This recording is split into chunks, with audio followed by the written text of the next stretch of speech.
தினமலர் நேயர்கள் அனைவருக்கும் வணக்கம். இந்த வீடியோல நம்ம பிரேசில் வெர்சஸ் நார்வே மேட்சோட போஸ்ட் மேட்ச் அனலைசிஸ் பண்ண போறோம். இதுக்கு நம்ம கூட கௌதம் இணைஞ்சிருக்கார். வணக்கம் கௌதம். வணக்கம் கபில்.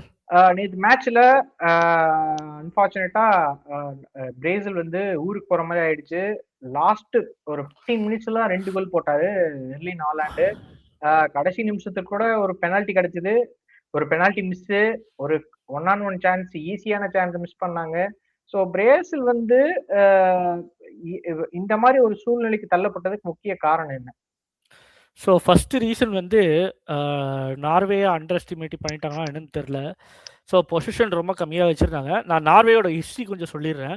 ஏன்னா ஃபுட்பாலுக்காக ஜப்பான் மாதிரி ரொம்ப ஹார்ட் ஒர்க் பண்ணியிருக்காங்க.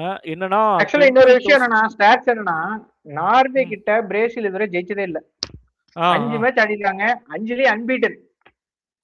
அது ஒரு முக்கியமான ஸ்டாட் தான். நார்வே பீட் பண்ணது இல்ல. ஸோ இப்போ என்னன்னு கொஞ்சம் ஹிஸ்ட்ரி பார்த்துருவோம். இது ஒரு ஹிஸ்ட்ரி. அதுக்கப்புறம் என்னன்னா, இப்போ 1998 அப்புறம் இப்போ தான் குவாலிஃபை ஆகுறாங்க. அது போக நல்ல ஒரு பிளேயர்ஸ், ஒடிகார்டு, ஹாலாண்டு, ஆஸ்கர் பாபு, நியூஸா, இந்த மாதிரி பிளேயர்ஸ்லாம் உருவாக்கிருக்காங்க இல்லையா. இது காரணம் என்னன்னா 28,000 கோச்சஸ் வந்து நார்வேல உருவாக்கியிருக்காங்க. அதில் ஒரு 2,000 கோச்சஸ் வந்து கிட்டத்தட்ட A லைசன்ஸ் வாங்கியிருக்காங்க. அது போக ஏகப்பட்ட பிச்சஸ், இந்த மாதிரி நிறைய ஃபுட்பால் டெவலப்மெண்ட் பண்ணிருக்காங்க. அதனால தான் இந்த இது வருது. அப்புறம் வேர்ல்ட் கப் குள்ள குவாலிஃபை ஆயிருக்காங்க. அதுக்கப்புறம் என்ன, இவ்வளவு வருஷம் போட்ட ஹார்ட் ஒர்க் தான் நேற்று பிரேசிலோட ரிசல்ட்டே. அதுக்கப்புறம் பார்த்தீங்கன்னா அவங்களோட இது டயட்டும் சொல்லிடுறேன். இப்போ பார்த்தீங்கன்னா அவங்க நார்வேலேருந்து USA கிளம்பும் போதே ஏகப்பட்ட 3 செஃப்பு, அப்புறம் ஏகப்பட்ட சால்மன் ஃபிஷ்ஷு, ஆரஞ்சஸ்ஸு, சீஸ் இதெல்லாம் எடுத்துட்டு போயிருக்காங்க. டயட்டும் வந்து எல்லா பிளேயர்ஸும் ரொம்ப மெயின்டைன் பண்றாங்க. மீட் ஃபிஷ் எடுத்துட்டு போயிருக்காங்க. 600 kgக்கு 1000 kg மீட் மட்டும் எடுத்துட்டு போயிருக்காங்க நினைக்கிறேன். எடுத்துட்டு போயிருக்காங்க. இப்போ ஹாலண்ட் பாத்தீங்கன்னா ஒரு நாளைக்கு 6000 கேலரிஸ் சாப்பிட்றாரு. கவோட லிவர், ஹார்ட் தான் சாப்பிடுவாரு. அது போக ஹில் ட்ரைனிங் பண்றாரு. ஒரு பக்கா டிசிப்ளின். ரொனால்டோவோட டிசிப்ளின் என்ன இருக்கோ அதை விட தாண்டி டிசிப்ளினா இருக்காரு. காலையில சன்லைட் அத்லீட்ஸ் எல்லாருமே வந்து அந்த அளவுக்கு பர்டிகுலரா அர்ஜென்டினா லாஸ்ட் வேர்ல்டு கப்லயும் அதே மாதிரி தான் பண்ணாங்க. ரொனால்டோ அப்படிதான் இருப்பாரு.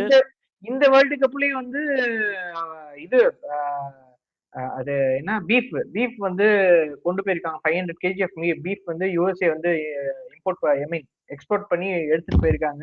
ஸோ இந்த மாதிரி விஷயங்கள்லாம் வந்து எலைட் அத்லீட்ஸ் எல்லா டீமும் பண்றாங்க. ஸோ கண்டிப்பா அது நம்ம நார்வே இல்ல, அதுவே வந்து எல்லாமே பண்ணுவாங்க. ஒரு டிசிப்ளின், ஒரு சின்ன என்ன சொல்றது, பங்க்சுவாலிட்டி கூட மாறல. இந்த டைம்ல தூங்கணுமா, இந்த டைம் எந்திரிக்குமா, அவர் ஏதோ லைட்டா மாறினா கூட அப்புறம் அது என்னமோ தூங்குற முன்னாடி 3 மணி நேரம் ஒரு கிளாஸ் போட்டு பாராமா, அப்பதான் நல்லா அந்த மாதிரி சுரக்கிறதுக்காக. அப்பதான் வந்து நமக்கு நல்ல ரிலாக்ஸேஷன் கொண்ட ஒரு தூக்கம் இருக்கும். அதே மாதிரி மார்னிங் வந்து சன்லைட் படுற மாதிரி சன்லைட். ஆமா, அந்த இதெல்லாம் வந்து அவங்க ஊர்ல அதெல்லாம் அதிகம் இதுவா இருக்காது இல்லையா. அவங்க ஊர்ல வந்து சன்லைட் அவ்வளவு வராது, சன்லைட் அவ்வளவு இருக்காது. ஸோ அந்த மாதிரி ஒரு சிச்சுவேஷன் அது இந்த ஊர்ல வந்து அவங்க இது பண்ணிக்கிறாங்க. சரி, இப்போ மேட்ச்க்குள்ள நம்ம போயிடுவோம். மேட்ச் இப்போ ஸ்டார்ட் ஆகுது இல்லையா. ஸ்டார்ட் ஆகி நார்வே வந்து ஹை பொசிஷன் வைக்கிறாங்க. பிரேசில் வந்து டிலேட் அட்டாக் பண்ணிக்கலான்ட்டு இது பண்றாங்க. கரெக்டா என்னன்னா ஒடேகார்டே வந்து இனிஷியலா வந்து மிட் தேர்ட்ல 2-3 மிஸ்டேக், மிட் தேர்ட்லயும் டிஃபென்சிவ் தேர்ட்லயும் மிஸ்டேக் பண்றாரு. ஃபர்ஸ்ட் ஒரு பெனால்ட்டி கிடைக்குது, குனியா ஃபவுல் பண்ணிடுறாங்க, பெனால்ட்டி கிடைக்குது. கிடைச்சதுக்கு அப்புறம் பாத்தீங்கன்னா வினிஷியஸ் தான் எடுத்திருப்பாருன்னு நினைச்சா இவர் எடுக்கிறாரு. ஏன் அது முதல்லயே முடிவு பண்ணதால சொன்னாரு கார்லஸ் ஆன்செலோட்டி. ஏன் அப்படி முடிவு பண்ணாங்க? என்ன நான் சொல்றேன், என்ன சொல்றேன். ஆமா, ராயா இருக்காரு, அவங்கள எல்லாம் எடுக்காம கேசிமோரோ கூட பிரச்சனை ஆயிருக்கு.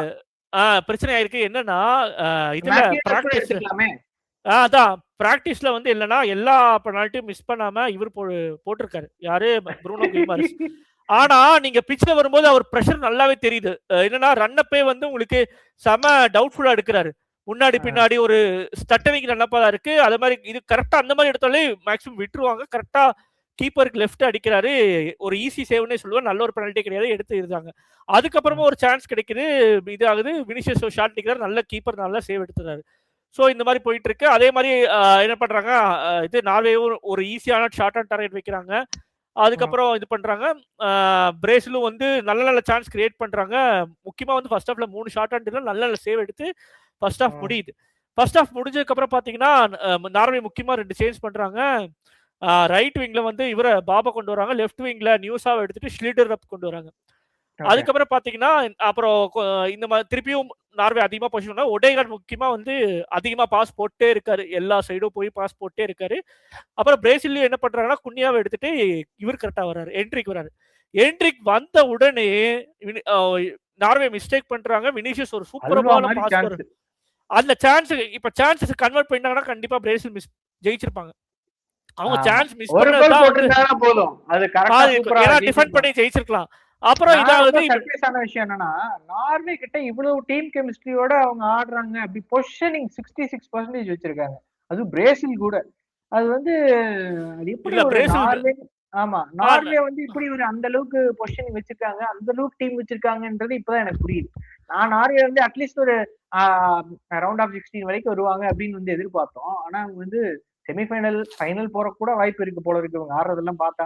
ஏன்னா அவ்வளவு டீம் கெமிஸ்ட்ரியோட அந்த 1-2 பாஸ் போடுறதா இருக்கட்டும், இல்ல டிக்காட்டக்கா ஆடுறதா இருக்கட்டும், டைட் ஸ்பேஸ்ல ரொம்ப அருமையா ஆடுறாங்க நார்வே.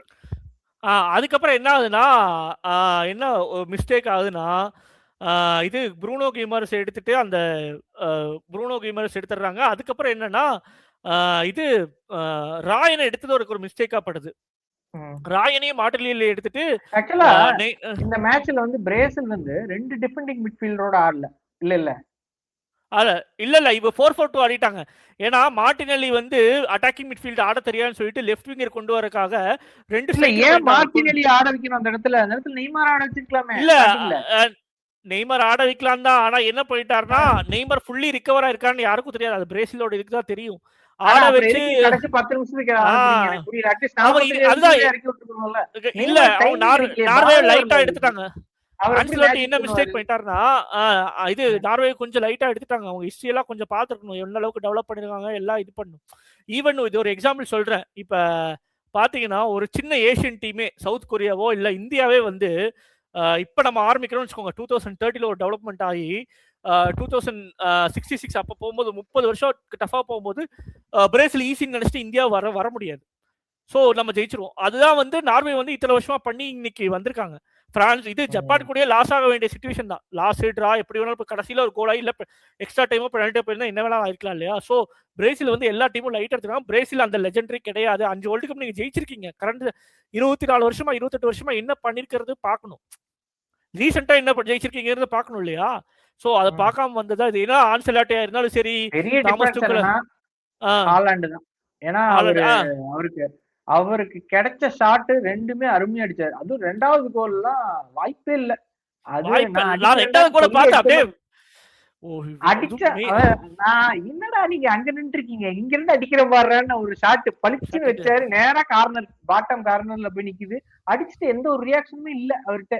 என்னடா நீங்களா எங்க கூட ஆடுறீங்க அப்படின்ற மாதிரி ஒரு ரியாக்ஷன் கொடுத்தாரு. அதெல்லாம் பார்க்கும்போது நிஜமா என்னடா பிரேசில் வந்து இப்படி ஆயிடுச்சேடா அப்படின்ற மாதிரி ஒரு கொஞ்சம் வருத்தமா தான் இருந்தது. என்னடா பிரேசிலோட நிலைமை இப்படி ஆகி போச்சு கடை. ஏன்னா நெய்மார்லாம் வந்து அவர் போன வேர்ல்டு கப்லயே ஆக்சுவலா பிரேசில் அருமையா விளையாண்டாங்க. வேர்ல்டு கப் ஃபைனல் போன வேர்ல்டு கப்பே போயிருக்கணும் அவங்க. அன்பார்ச்சுனேட்டா குரோஷியா கிட்ட கடைசி நேரத்துல கோலை வாங்கி மாட்டிக்கிட்டாங்க. அதே மாதிரிதான் இந்த டைமும் கடைசி நேரத்துல கோலை வாங்கி எக்ஸ்ட்ரா டைம் கூட போக முடியாம 2-1. அது கடைசியில பெனால்ட்டி ஏதோ நெய்மார் அடிச்சாரு. ஏதோ அவர் ரிட்டையர் ஆகுறாங்க அப்படிங்கறனால குடிச்சிருப்பாரு போல இருக்கு. சோ இப்ப என்ன டாக்டிக்கல் மிஸ்டேக் பண்றாங்கன்னு சொல்றேன். இப்ப என்னன்னா நெய்மார் வரும்போது லெஃப்ட் விங்கர் ஆடுறதுக்கு வினிசியஸ் இருக்காரு, நெய்மார் ஸ்ட்ரைக்கர் ஆயிராரு. சோ ஸ்ட்ரைக்கர் பக்கத்துல இருக்கிற என்ட்ரிக் வந்து ரைட் விங் போறாரு. சோ என்ட்ரிக்ல வந்து என்ட்ரிக்கா ரைட் விங் ஆடி பழக்கமே இல்ல. அவர் அட்டாக் தான் பண்றாரு, டிஃபெண்ட் பண்ணவே இல்ல. சோ நெய்மார் வந்து லெஃப்ட் மிட்ஃபீல்ட்ல ஆட வைக்க வேண்டியதானே. லெஃப்ட் அட்டாக் அந்த மாதிரி பண்ண மாட்டேன்றாங்க. தெரியல. இப்ப மிஸ்டேக் ஆயிடுச்சா? சோ இந்த மிஸ்டேக் ஆனதுக்கு அப்புறம் என்ன ஆச்சுன்னா அந்த சைடு ஓபன் ஆச்சுல ரைட்ல டானிலோ சுத்த வேஸ்ட். நெய்மார் உள்ள போய் நின்ட்டாரு. அவருக்கு பாலே கிடைக்கல. 2-3 டைம் தான் பாலே கிடைச்சது. என்ட்ரிக்கே வந்து அவருக்கு விளையாண்டு பழக்கம் இல்ல. அந்த இடத்துல போய் ஒரு நாக் அவுட் ஸ்டேஜ் வேர்ல்டு கப்ல யாராவது அந்த மாதிரி ஒரு மிஸ்டேக் மேஜர் மிஸ்டேக் பண்ணுவாங்களா? மேஜர் மிஸ்டேக் பண்றாங்க. அதுக்கப்புறம் பாத்தீங்கன்னா பிரேசிலோட ரைட் சைடு ஓப்பன் ஆயிருச்சா? ஸோ ஷில்ட்ரிப் வந்து முன்னாடியே கொஞ்சம் நல்லா விளையாண்டாரு. ஓப்பன் ஆனதுக்கு அப்புறம் ரொம்ப அட்வான்டேஜ் ஆச்சு. ஈஸியா வந்து ஒரு கிராஸ் போட்டாரு. ஹாலண்ட் ஒரு நல்ல ஹெட்டிங். அதுக்கப்புறம் என்னாச்சுன்னா அடுத்த கோலுக்கு வந்து எல்லாருமே அட்டாக்ல இருக்காங்க. சோ பின்னாடி யாருமே இல்ல. சும்மா ஒரு டிஃபென்ஸ்னால எதுமே பண்ண முடியல. பிரேசில் டிஃபென்ஸ்னால அந்த ஒரு ஆள் 3 பேத்த 2-3 பேத்த பிரேசில் டிஃபென்ஸ் வந்து சமாளிச்சிட்டாரு ஹாலண்ட். ஒரே ஆள் ஒரு டச் எடுக்கறாரு. அதாவது ஒரு டச் எடுத்து லெஃப்ட் ஃபுட்ல ஒரு முன்னாடி போய் அந்த ஆங்கிள் கிரியேட் பண்றாரு. அப்பவாச்சும் வந்து யாராச்சும் பிளாக் பண்ணிருக்காங்க. அடிச்சாரு ஷாட் சரியான கோல் நின்னுட்டாங்க. இல்ல அவரை பிளாக் பண்றதுக்கு 2 பேர் அட்லீஸ்ட் ஒருத்தராவது முன்னாடி ஓடி இருக்க வேண்டாம். அப்படியே மஹாலிஸ் வந்து அப்படியே நிக்கிறாரு, ஃப்ரண்ட்ல நிக்கிறாரு, அப்படியே அங்கிருந்து அடிக்கிறாரா, ஒரு ஸ்டெச் வைக்கிறாரு, ஓடி போய் அங்க ஒரு இது பண்ண வேண்டாமா, ஒரு டேக்கிள் பண்ண வேண்டாமா, ஒண்ணுமே பண்ணவே இல்லை நேத்து. அப்படின்ற கால் வழியா கிளீனா அடிச்சிட்டாரு உள்ள கோல். ஒரு பிரேசில் இப்படி அடி வாங்கினது பரிதாபமா இருந்தது நிஜமாவே. இந்த மாதிரி இவ்வளவு கேவலமான ஒரு ஸ்டேஜுக்கு போவாங்கன்னு எதிர்பார்க்கவே இல்லை பிரேசில் வந்து. நான் ஆக்சுவலா அட்லீஸ்ட் செமிஃபைனலாவது வருவாங்க அப்படின்னு எதிர்பார்த்தேன். ஆனா அதுவும் இல்லாம இப்ப ஊருக்கு இல்ல இது வந்து என்னன்னா இப்ப ஜெர்மனி எப்படி எலிமினேட் ஆனாங்க இல்லையா, சோ இதெல்லாம் வேக்கிங் பாயிண்ட். ஃபுட்பால் வந்து உலகம் ஃபுல்லா எல்லா இடத்துலயும் டெவலப் ஆயிடுச்சு. சோ யார் என்ன வேணாலும் ஆன் த டே யார் என்ன பெர்ஃபார்மன்ஸ் பண்ணுவாங்கன்னு சொல்லவே முடியாது. சோ அதனால வந்து என்னன்னா நீங்க வந்து எந்த ஒரு டீமுமே வந்து ஈஸியா எடை போட்டுறக்கூடாது.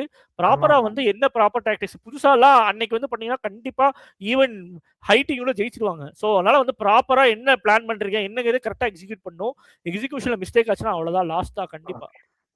ஓகே, நெய்மாரோட கடைசி இன்டர்நேஷனல் மேட்ச், அவர் ரிட்டையர்மெண்ட் சொல்லிட்டாரு. இவ்வளவு வருஷம் கஷ்டப்பட்டு எப்படியாவது வேர்ல்டு கப் வாங்கணும் அப்படின்னு பல வருஷம் ட்ரை பண்ணிட்டாரு, பல வேர்ல்டு கப் ட்ரை பண்ணிட்டாரு.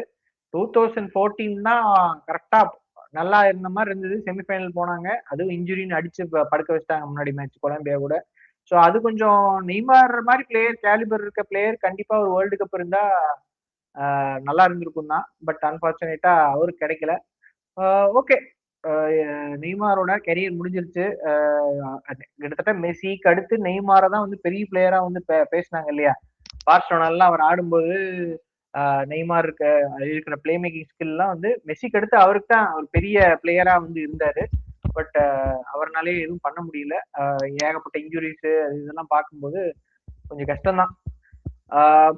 சரி, இதுக்கப்புறம் பிரேசில் வந்து எப்படி மேல வருது, ஆன்செலோட்டி வந்து கண்டினியூ பண்ணுவாருன்னு தான் நினைக்கிறேன். ஏன்னா அவர் ரொம்ப ஷார்ட் ஸ்டிண்ட் தான் இருந்திருக்காரு. இல்ல இதுல ஒரு முக்கியமான விஷயம் சொல்லிடுறேன். என்னடா சும்மா கோச் மாத்திட்டு இருந்தாலும் ஒண்ணும் பண்ண முடியாது. ஆன்செலோட்டி அவர் மிஸ்டேக் என்னன்னு கண்டுபிடிச்சாரு. இல்ல கோப்பா அமெரிக்காவை ஜெயிக்க வைக்கணும், அதுக்கப்புறம் வேர்ல்டு கப் அப்பதான் பண்ண முடியும். ஒரு டோர்னமெண்ட் கிடையாது, அட்லீஸ்ட் ஒரு 2 டோர்னமெண்டாவது கொடுக்கணும். வேர்ல்டு கப் வரைக்கும் கொடுத்தாதான் அவர்னால ஏதாவது டீம் சேஞ்ச் பண்ண முடியும். ஏதாவது பண்ண சும்மா டோர்னமெண்ட் ஆள் மாத்திட்டு இருந்தாலும் வேலையாகாது. அது வந்து டீமும் செட் பண்ண முடியாது, நல்லா இருக்க பிளேயர்ஸும் சரியா விளையாட மாட்டாங்க, அதான் பிரச்சனையாயிடும். அது வந்து கண்டிப்பா பிரேசில் வந்து அவருக்கு டைம் கொடுப்பாங்க அப்படின்னு நான் எதிர்பார்க்கிறேன். ஓகே, இதுல வந்து எல்லாம் கவர் பண்ணிட்டோமா நம்ம? இப்போ மோஸ்ட்லி எல்லாமே கவர் பண்ணிட்டோம், எல்லா அவுட் சைடு இன்சைடு எல்லாமே கவர் பண்ணியாச்சு. ஓகே, சரி, இப்போ வந்து நார்வே வந்து அடுத்த சுற்றுக்கு போறாங்க. ஸோ நார்வே வந்து இங்கிலாந்து யாரு கூட ஆடுறாங்க? நான் இங்கிலாந்து மேல தான். USA, Belgium or USA? இல்ல இங்கிலாந்து மேல தான். இங்கிலாந்து ஆமா, இங்கிலாந்து இந்த சைடு வராங்க, இங்கிலாந்து கூட ஆட போறாங்க. சரி, அந்த மேட்சோட ரிவ்யூ அண்ட் ப்ரிவ்யூனை வந்து கண்டிப்பா நாம பேசுவோம். இதே மாதிரி தொடர்ந்து எழுந்திருங்கள். இதே மாதிரி நல்ல வீடியோ சந்திப்போம். Bye from Kapil Murugesh and Gautham.